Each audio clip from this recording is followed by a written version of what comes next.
दुर्घटना दुई सांग मृत दुर्घटना घटाई चंपट मारिला गाड़ी।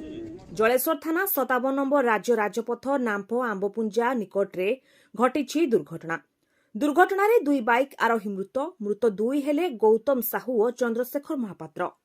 सूचना अनुसार बालेश्वर जिला कमरदा थाना जलदाबा ग्रामर दुई सांग गौतम साहू और चंद्रशेखर महापात्र उभय कॉलेज छात्र। विलंबित राति दुई सांग बाइक जोगे कमरदा आड़कू 57 नंबर राज्य राजपथरे जाउथिबा बेले तांकू जलेश्वर थाना आंबपंजा ठारे अजणा गाड़ी धक्का देई चंपट मारिथिला।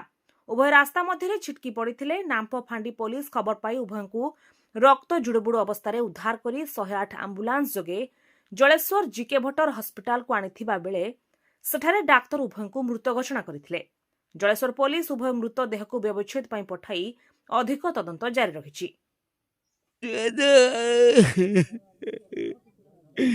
ମୁଁ ଜାଣି ନାହିଁ କେତେ ଧୀରେ ମୁଁ ତ ଶୋଇଥିନି ମୋତେ ଗାଁ ଲୋକ ଫୋନ୍ କରିକି ଉଠେଇନି ଜାଣିନି।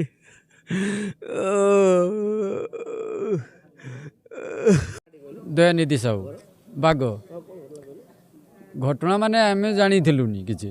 ଛୁଆ ତ ଏଠି ଥିଲା କମ୍ପାନୀର, ତେଣୁକରି ଆମର ଆଉ ଜାଣିଛନ୍ତି ଛୁଆ ଏଠି ଅଛି ବୋଲି। ତେଣୁ ତାପରେ ଥାନାବାଲା ଆମକୁ ଫୋନ୍ କଲେ ଯେ ଏରକମ ଘଟଣା ହେଇଛି ତୁମର ଆସ। ତାପରେ एक्सीडेंट ହେଇଛି ପିଲା ଦୁଇ ଜଣକାର ଜଳେଶ୍ୱର ହସ୍ପିଟାଲ ମୁଁ ପଠାଇ ଦେଇଛି, ତୁମେ ଜଲ୍ଦି ଆସିକି ହସ୍ପିଟାଲ ପହଞ୍ଚ।